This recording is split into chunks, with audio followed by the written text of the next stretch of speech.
Le véhicule derrière moi est une voiture chinoise, il s'agit d'une Chery Tiggo 7 Pro. Le véhicule a seulement 400 km, il est pratiquement neuf, c'est un membre de ma belle famille qui vient de s'en acheter un. Il hésitait entre un Toyota RAV4 et puis ça, finalement il a choisi ça. Alors moi tu le sais peut-être déjà, alors je sais pas si tu me connais, si tu me découvres cette vidéo, si tu as l'habitude de me suivre. Moi je suis passionné de conduite et de pilotage, de sport automobile en général. J'aime également les voitures. Et tout ce qui est voiture, automobile, forcément, quand il y a un événement nouveau dans mon entourage, on en parle et forcément ça m'intéresse. Donc je suis venu voir cette voiture, je suis monté dedans, etc. Et aujourd'hui, je vais te faire une présentation de cette voiture-là, de ce que c'est que de rouler dans une voiture chinoise. Je pense que tu as entendu parler de ce qui se passe actuellement, Russie, Ukraine, les sanctions en Russie, les BRICS, la collaboration avec les autres pays du BRICS. C'est l'occasion de te mettre un petit peu dans l'ambiance, c'est-à-dire que moi je vis en Russie, si t'es pas encore au courant. Là on est en Russie, ce véhicule est chinois, on va avoir de plus en plus de véhicules chinois comme ça. Et c'est l'occasion de te montrer un petit peu à quoi ça ressemble, ce que j'en pense, etc.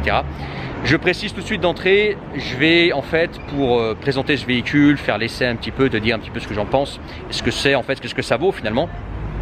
Je vais me mettre en fait à la place du client type pour ce genre de véhicule, c'est-à-dire ce véhicule est destiné à qui? Il est destiné au bon père de famille, tranquille, qui roule tranquille, qui veut juste un outil qui l'amène de A à B pour amener en sécurité ses enfants et sa femme d'un point A à un point B. C'est ce genre de, c'est le véhicule pour ce genre de personnes. Je précise, on n'est pas sur un véhicule particulièrement exotique ou fun, etc.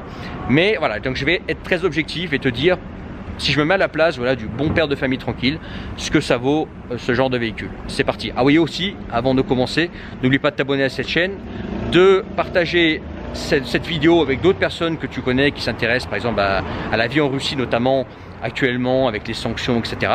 Ou les personnes qui aiment les voitures, ou qui s'intéressent aux voitures et qui se demandent qu'est-ce que ça vaut les voitures chinoises. Les voitures chinoises, c'est vraiment de la merde ou est-ce que ça va, etc. Et aujourd'hui tu vas le savoir. Donc partage cette vidéo, laisse ton commentaire en bas de cette vidéo pour commenter ce que je vais dire et puis commenter le véhicule que je m'apprête à te présenter. Et puis si toi tu veux vivre à l'étranger, tu trouveras tout ce qu'il faut dans la description, mais ça je t'en parlerai plus tard. Maintenant on va se pencher sur la voiture. Donc voilà à quoi ressemble une Chery Tiggo 7 Pro. J'ai encore un petit peu de mal avec les appellations parce que les voitures chinoises ont des appellations un petit peu différent de ce que j'ai l'habitude d'utiliser avec les voitures allemandes ou voitures japonaises. Donc ça ressemble à ça, la belle couleur grise. C'est assez haut. On va d'abord faire le tour du véhicule et puis ensuite on pourra ouvrir les phares derrière comme ça. Donc là tu vois le modèle précis, tu pourras aller regarder sur internet si tu veux tous les renseignements. Donc c'est une Chery C-H-E-R-Y Tiggo 7 Pro.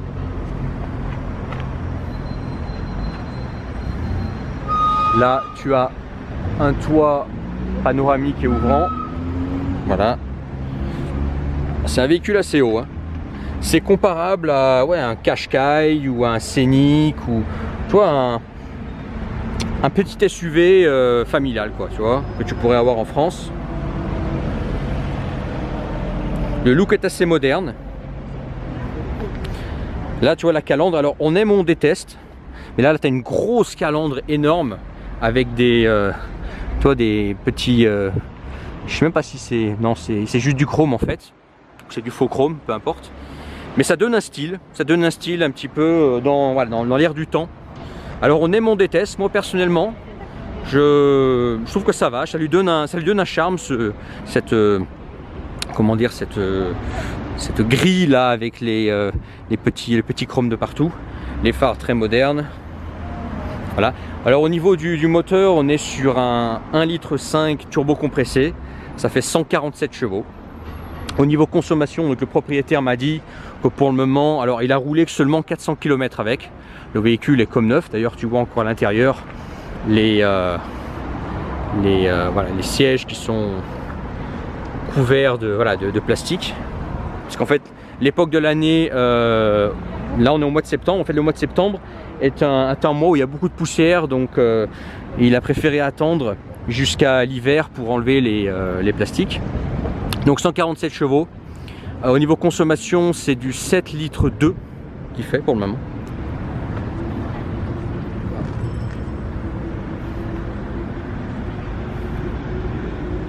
Et nous voici à l'intérieur. Alors quand tu ouvres la porte, tu as le Tigo là qui s'éclaire. Je trouve ça assez sympa. Et là, je vais m'asseoir à l'intérieur. Je me mets dans le siège passager pour te montrer un petit peu mieux. Donc là, tu as le volant. Comme je te disais, les sièges. Alors le siège, c'est du faux cuir. Alors ça, c'est assez commun avec les véhicules d'aujourd'hui. Hein. Beaucoup de marques utilisent du faux cuir de nos jours. Donc boîte automatique. Au niveau des sièges, je trouve qu'on est bien assis. C'est confortable. Je suis surpris, je dois dire, par la qualité de la finition. C'est-à-dire que moi, si tu me parles de voitures chinoises, je me dis tout de suite, ok, la qualité de finition est merdique. Et là, c'est pas le cas. Franchement, les plastiques sont pas trop toc. Là, le tableau de bord, tu vois, pas le tableau de bord, je ne sais plus comment on appelle ça en français. J'ai beaucoup de mal avec les mots techniques en français parce que je les utilise pas, j'utilise que l'anglais et le russe. Mais en tout cas, voilà, les plastiques, etc., c'est mou, la qualité est bonne. Je suis agréablement surpris par ça. Je m'attendais à un truc vraiment beaucoup plus toc. Voilà. Alors, moi, je suis monté dedans tout à l'heure. On a fait un petit tour. C'est hyper silencieux comme voiture. Là, tu me verras mieux. C'est très silencieux comme voiture. C'est économique. Ce qui m'a aussi surpris, c'est que comme c'est un véhicule familial, alors c'est une 2 roues motrices, c'est une traction. Ça fait pas de bruit, c'est hyper silencieux.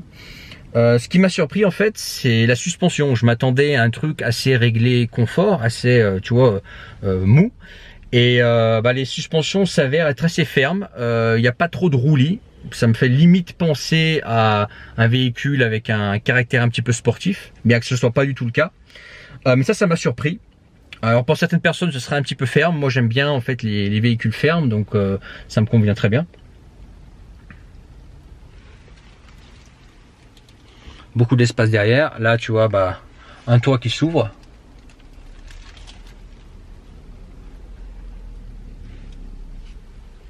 Au niveau du tableau de bord, j'ai pas les clés sur moi, mais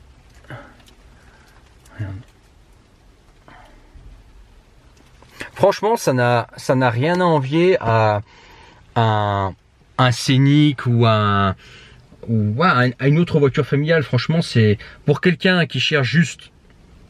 Très honnêtement, je suis très objectif les gars. Vous savez que en termes d'automobile, j'ai des préférences, etc. Mais si on est très objectif, franchement, pour quelqu'un qui s'en fout de l'automobile, qui veut juste un outil qui l'amène de A à B, en sécurité, dans le silence, en consommant peu d'essence, et qui cherche juste un bon outil, franchement, c'est pas un mauvais choix. Hein. Franchement, c'est pas un mauvais choix.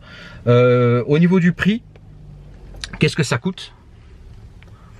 Au niveau du prix, en équivalent en euros, faut compter à peu près 42 000 euros, tu vois.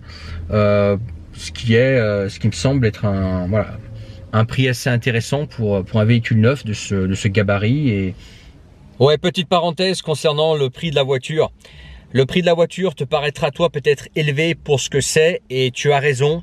En fait, sur le marché européen, à ce prix-là, tu as des voitures qui seront mieux, plus équipées, avec des marques renommées allemandes, françaises.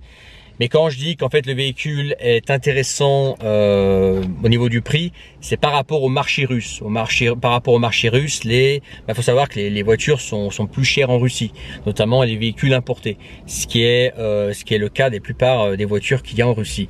Donc par rapport au marché russe, le prix de la voiture est pas mal, mais par rapport au prix qu'il y a en Europe et à ce que tu peux trouver en Europe, bah c'est cher. Voilà, c'est une voiture chère pour ce qu'elle est et tu peux trouver à ce prix-là des véhicules neufs, mieux équipés que le véhicule que je suis en train de présenter. Voilà, petite chose que je voulais rajouter parce que, ouais, effectivement, ça dépend dans quel marché on est et par rapport au marché européen, c'est pas un véhicule qui est compétitif, on va dire.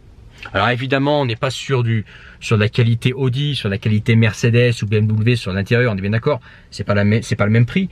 Mais en tout cas, franchement, pour le rapport qualité-prix et pour quelqu'un qui cherche juste à se déplacer, franchement, il n'y a rien à dire. Franchement, c'est pas un mauvais choix. Moi, j'avais dit donc au propriétaire de ce véhicule, il m'avait demandé qu'est-ce que tu prendrais à ma place.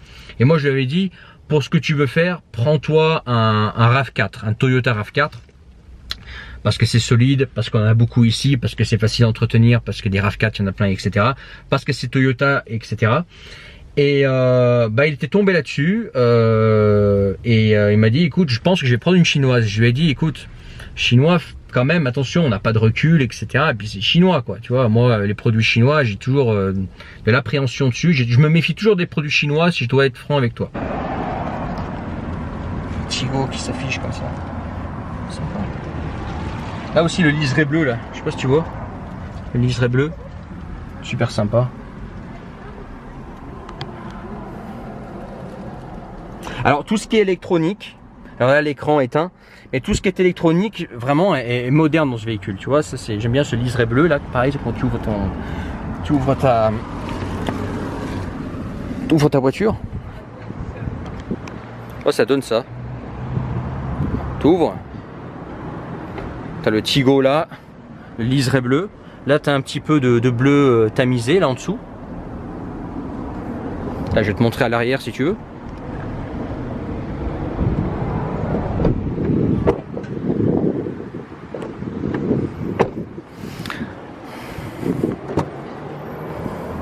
Alors, je fais très attention avec les portières en fait, parce qu'il faut savoir que les Russes détestent quand tu claques la porte en fait. C'est nous Européens, quand on claque la porte d'une voiture, c'est normal.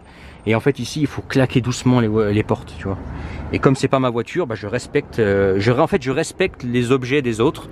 Quand ça m'appartient pas, bah, je fais comme si j'étais le propriétaire du véhicule en fait. Je me comporte comme lui. Je sais que lui déteste quand on claque les portes, comme pratiquement tous les Russes.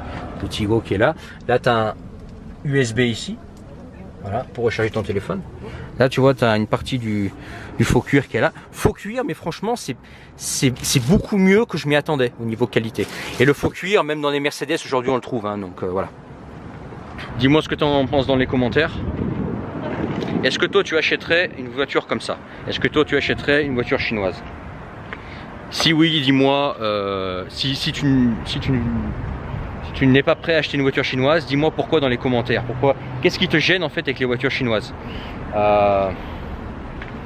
Qu'est-ce qui t'empêcherait toi d'acheter une voiture chinoise?